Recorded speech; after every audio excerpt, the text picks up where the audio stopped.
Thank you, Adam, for those two songs this morning. I sure appreciated those. Those are two songs that I really enjoy. Actually, there are a lot of songs I like, but those are two of them. So, really appreciate that. I hope that's not too loud, is it? If it's okay, can everybody hear okay? Good. Okay. Where's Wayne? Right, you're going to hear okay. That's good. Super. Super. When I was 22 years old, I was in my first year of graduate school at Purdue, and I ran across a statement. I saw a statement that was written by an atheist, and it was the first time I think I'd ever seen that particular statement, and it just kind of set me back. It was just sort of one of those things that kind of hits you, and you hadn't really thought of it quite that way before or seen that. Anyhow, it was a statement that I happened to see it was written on the stall in a men's bathroom there on the campus at Purdue. Somebody had written it on the wall of the stall there. But what the statement said was, it said, "Man created God in his own image." Man created God in his own image. And when I first saw that, I thought, well, this person who was saying that clearly was an atheist and was not opposed to Christianity and was attempting to say that we just all kind of made this up, basically. And but it got me to thinking, and I've thought some about that statement over the years since then. Of course, it was essentially a sort of a twisted paraphrase of Genesis 1:27, where it says at the beginning of Genesis 1:27, God created man in his own image. Twist those things around, and it sounds totally different. But you know, there's a passage I mentioned here a few weeks ago when I spoke that I just wanted to mention again. I'll read it again. It's in Exodus chapter 19, verses 5 and 6. It's what God said to Moses when he was on the mount and told him to tell the nation of Israel when he went down from the mount to tell them this. He said, it says, "And now," this is Exodus 19, 5 and 6, he says, "And now, if you will diligently obey me and keep my covenant, then you will be my special possession out of all the nations, for all the earth is mine. And you will be my kingdom of priests and a holy nation." These are the words you'll speak to the Israelites. And it's interesting, you know, for those of you who have been following, if you've been reading the chronological Bible through this year, here we are at the end of September, and you know, we're still in the Old Testament. We haven't quite gotten out of the Old Testament yet, interestingly enough. But from the time when this was actually happening, about 3,000 years ago, there's a lot that we've read in the Old Testament, which shows that over the next 1,000 years or so, the Israelites, the nation of Israel, would have a period of time where they would serve God and worship Him, and things would go pretty well for them. They'd have some victories in battle, or they'd have successes, or they'd live in peace and where they were to be living. But then what would happen is they would begin to worship some idols, maybe some idols from the neighboring surrounding countries or whatever, but there would be idols that they would kind of incorporate. Either one of two things: either they'd stop worshiping God completely and worship other idols, or they would sort of add those idols in and worship God some and worship idols some, sort of like a religious buffet, I guess you might say. But that's kind of the way. And God would send prophets. You've read all this. You've been reading through this. Over and over, they're saying, look, God is saying to His people through the prophets, look, you've been worshiping idols. You need to come back and worship me exclusively, the one who's made you. You see, and so there was that pattern of a period of devotion, then a period of falling away, worshiping idols. And you see that over through the months we've been reading from that time when Moses said this to them.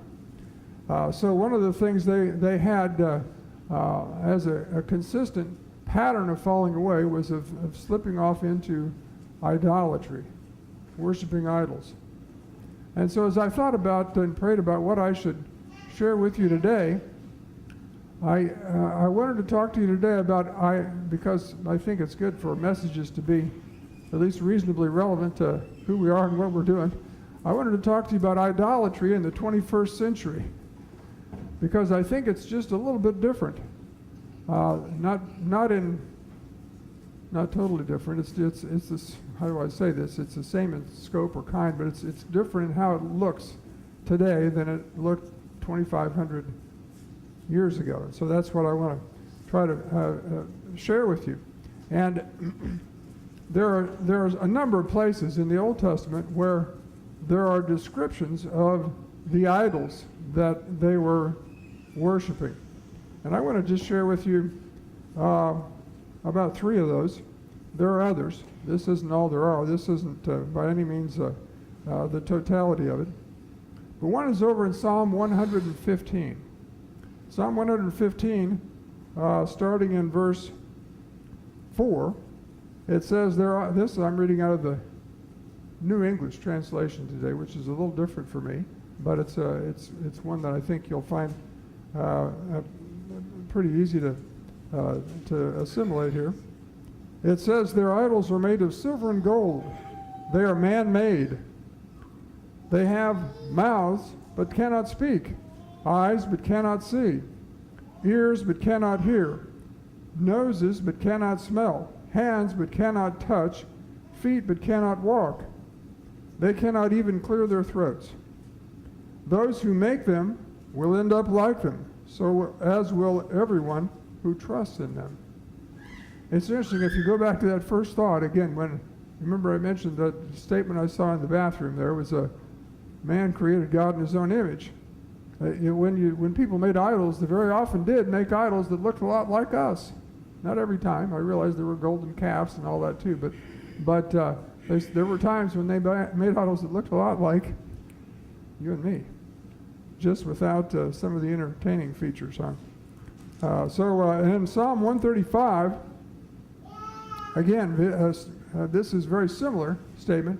Starting in verse 15, it says, the nation's idols are made of silver and gold. They are man-made.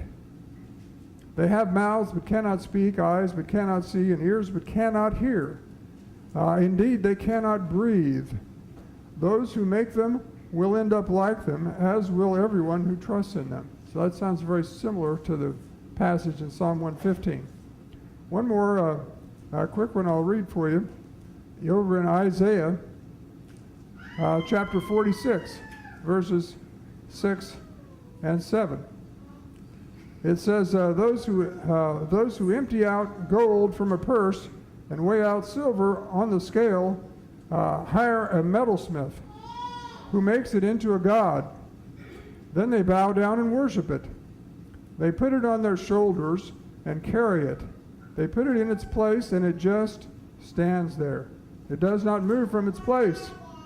Even when someone cries out to it, it does not reply. It does not deliver him from his distress. So you get the sense. Idols in the Old Testament, again, man-made.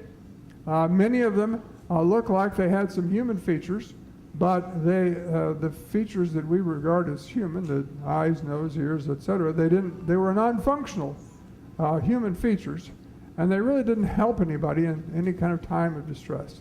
So that's the way. That's what we see consistently throughout the pattern in that 1,000 years or so from the time Moses received God's command and his law through the rest of the Old Testament.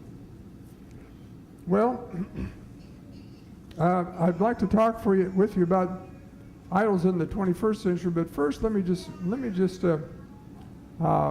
raise a question, and that is why would people make idols?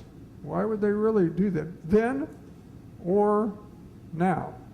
What was the purpose? Obviously, there's some need to worship.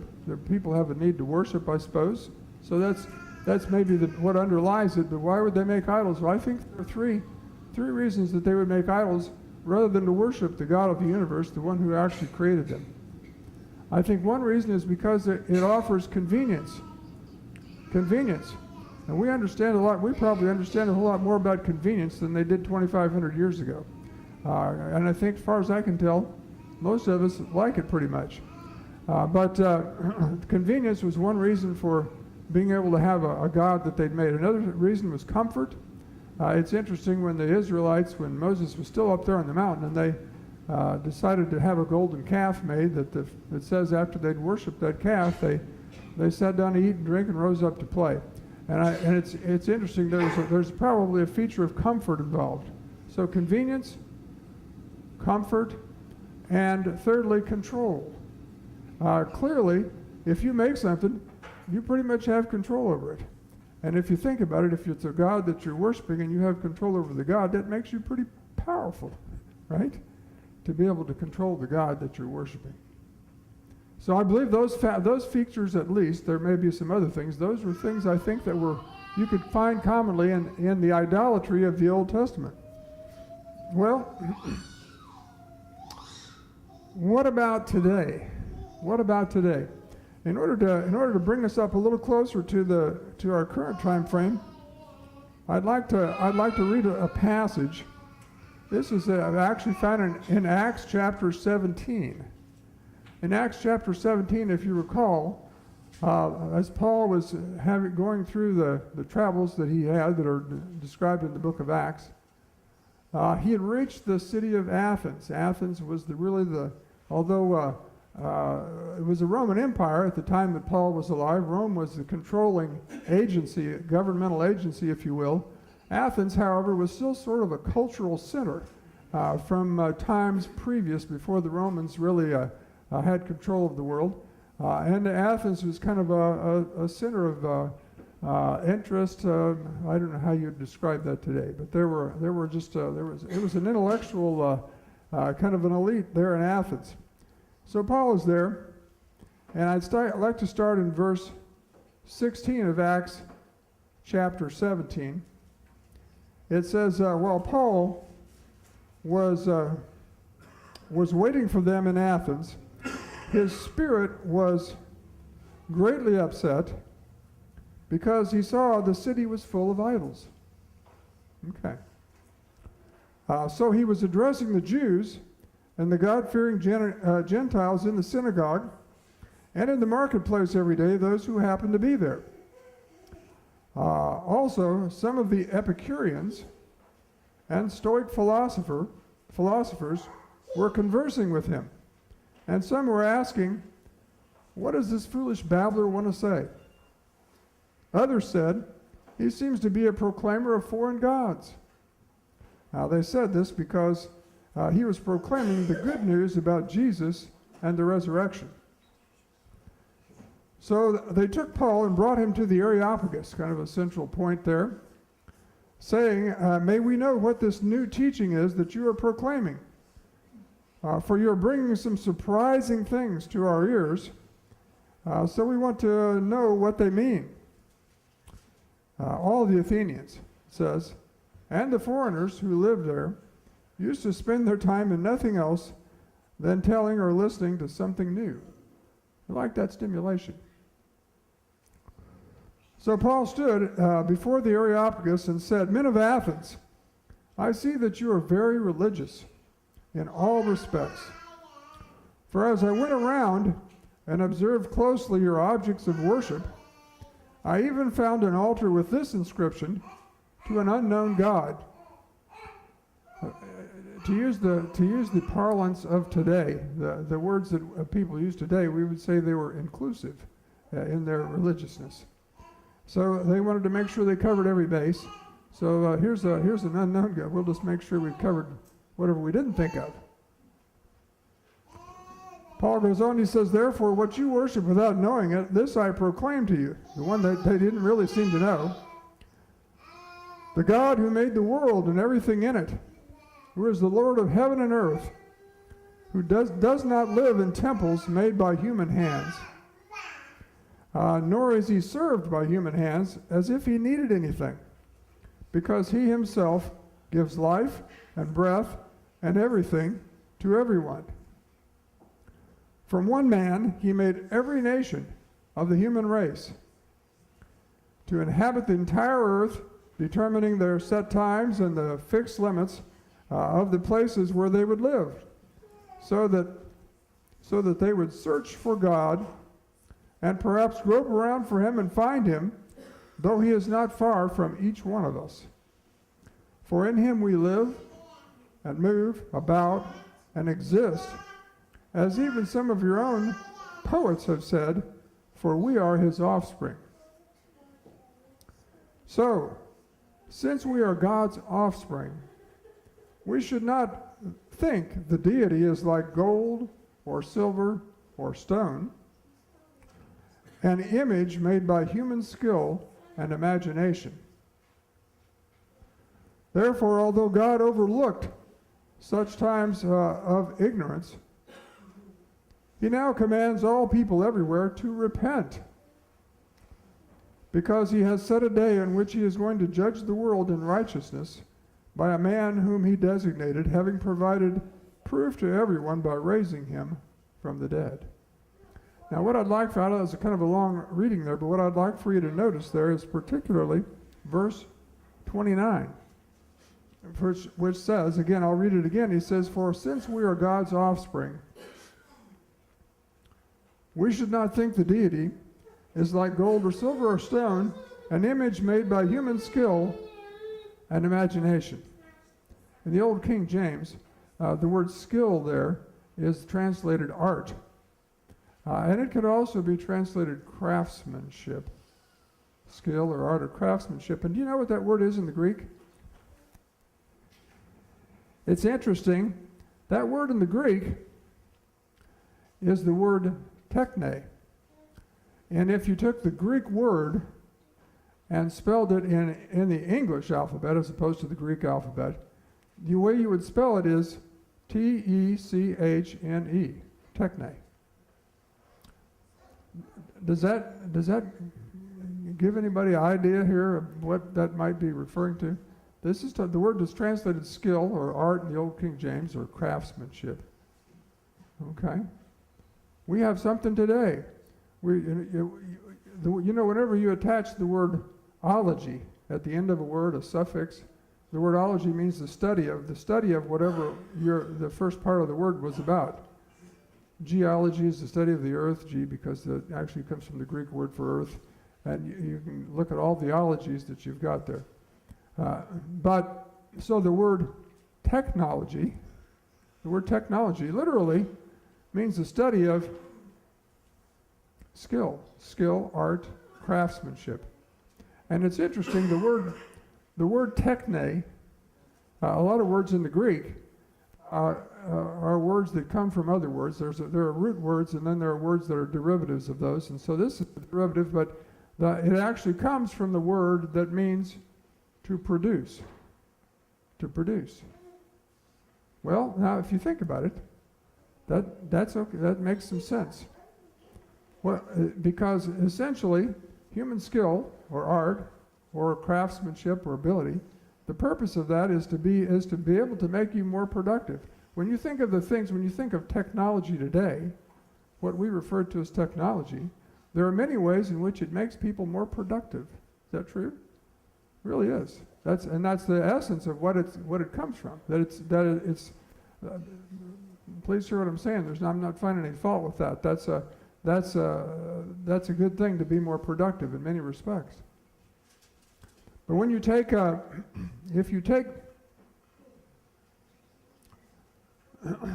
it also mentioned that verse about man's imagination, human imagination. When you take technology and you combine it with the human imagination, what do you get? I believe the answer is, we don't know yet what you get. We're still finding out. In fact, over the last 20 or 30 years, I would say that the combination of technology, skill or art or ability, craftsmanship, and human imagination the combination has accelerated to the point that when I say we're still finding out what you get, sometimes we almost find out something new every day these days. It used to be a little slower, but things seem to be accelerating. The ability of putting together human imagination with technology. But do you know what you don't get? Do you know what you don't get from combination of technology and human imagination? What you don't get is the God who created you. You really don't. And that's really what that verse, kind of a 21st century slant to it, is really saying, I believe, that you can put together all the human skill and ability and artsmanship and craftsmanship and so forth, and add that to the greatest intellects and minds and whatever we can think of, and you still can't come up with the God of the Lord of heaven and earth, the one who created you.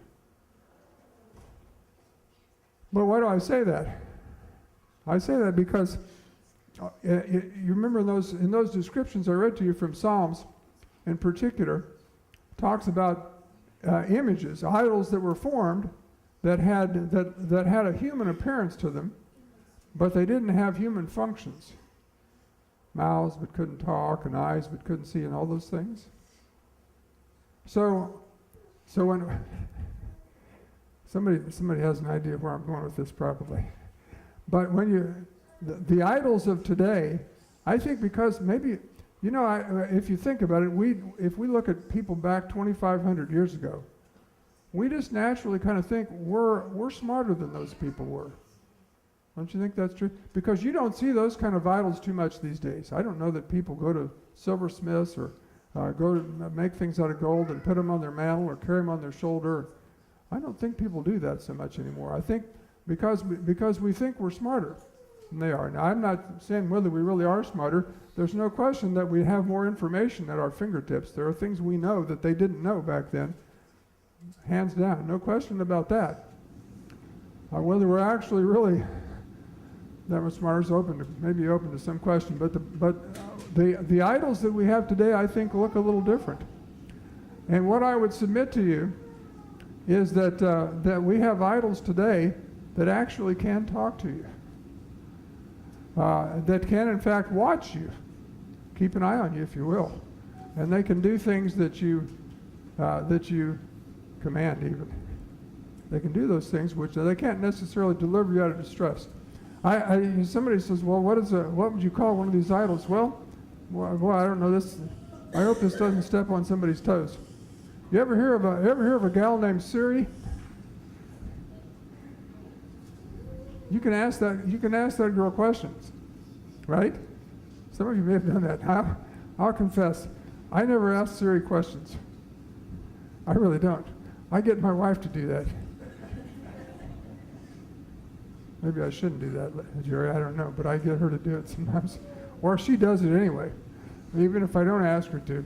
A lot of times when she does that, I'll confess, if she asks Siri a question, I'll confess I'm sitting in the background making fun. I make fun of Siri, I really do. And maybe I shouldn't, because if you ask just a factual question, she can usually give you an answer. What's the distance from Detroit to Duluth or something like that? She can come up with an answer. Probably quicker than I could look one up. But there are questions that she can't answer. Just doesn't know those things at all. Can't help you, and can't really help you if you're in distress.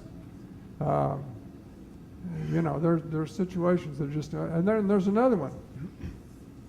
Some people call Alexa. I've never met Alexa, but I've heard she's supposed to be pretty smart too.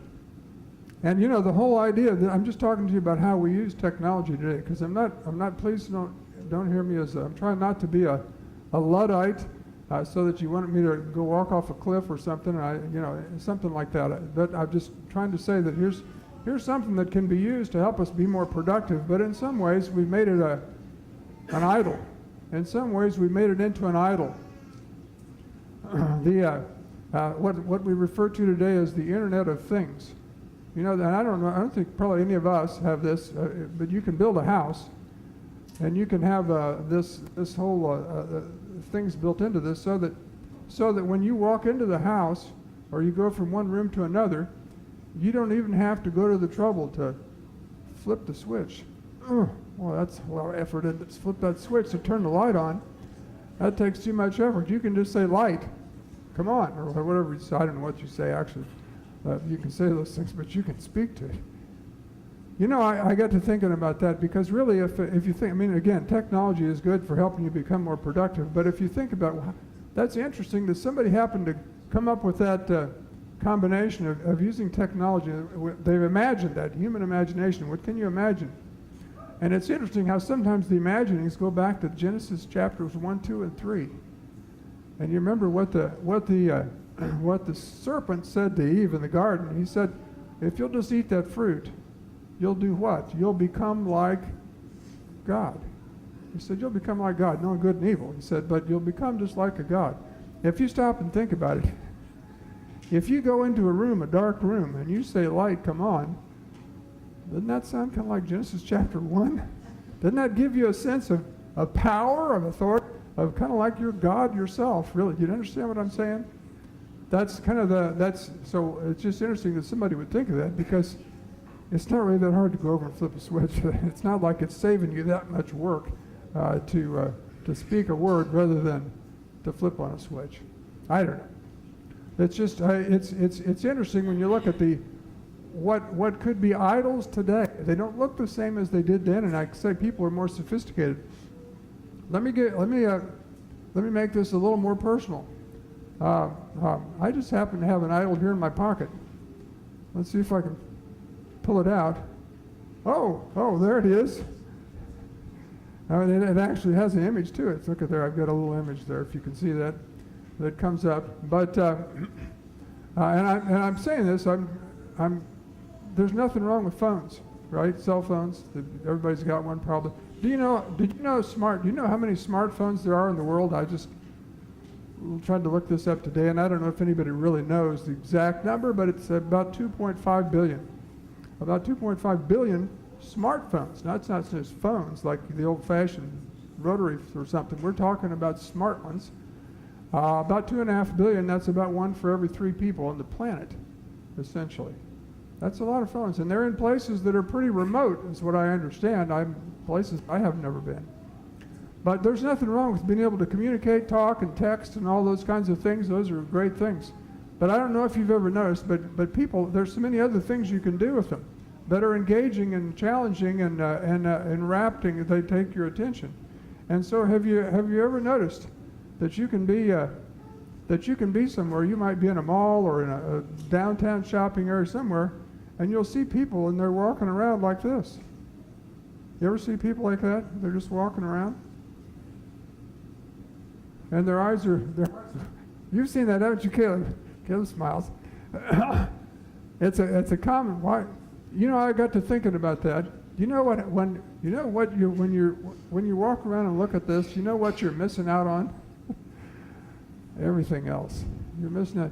You can't see it here because we're in a building with a ceiling and a roof. But you know, when if you just go outside here and look up at the sky. One of the things that looking up at the sky, the clouds, the blue sky, when it's blue, when there aren't clouds, one of the things, if you just look up at the sky, one of the things that'll help you to be reminded of is how small we really are in the big scheme of things.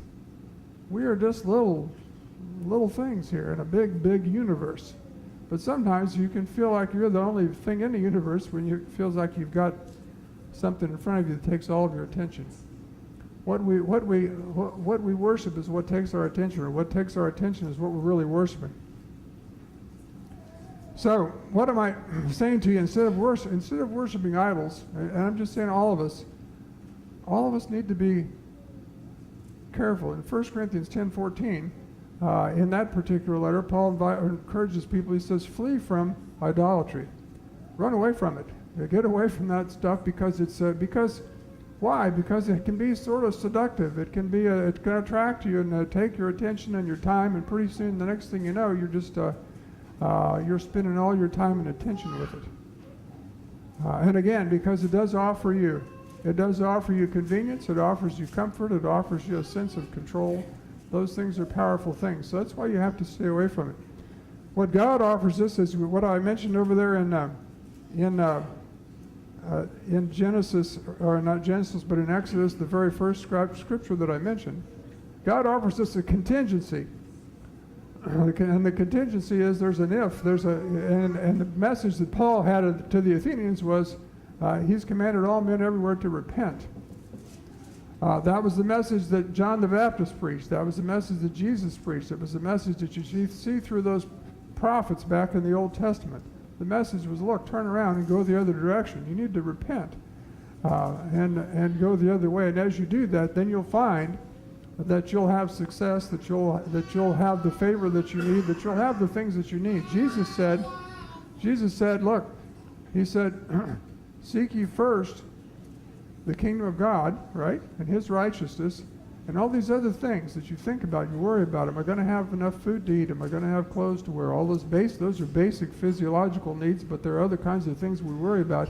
He said, you seek first the kingdom of God and his righteousness.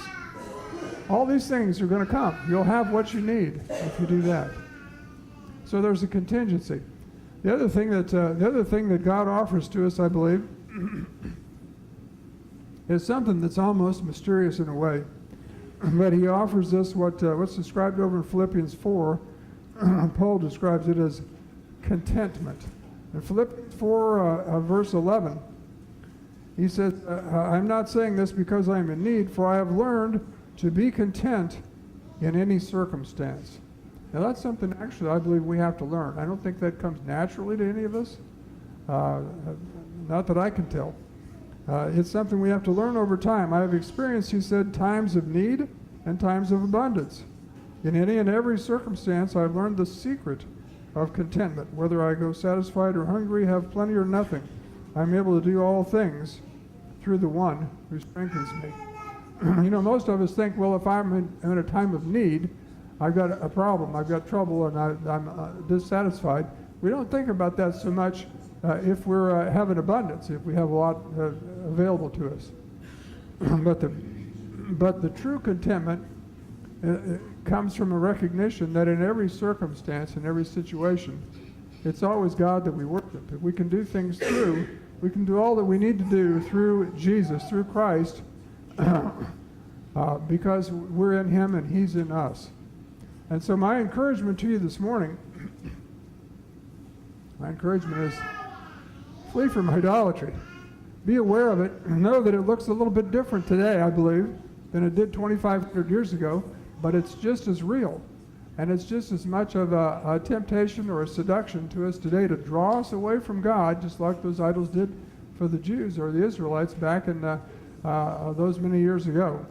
Things that try to draw you away, take your attention, and again, give you a sense of convenience, comfort, and control, especially the control, which is one we kind of like a lot, I think. But you need to be aware of those things, and to truly devote yourself to the one who's made all, who's made us and everything around us, and who gives us all the things that we need, all the things that we have. He's the giver of all good gifts, and that's who we need to worship. So, as we, I think we'll stand. And Adam, you've got some songs for us as we stand and sing. If you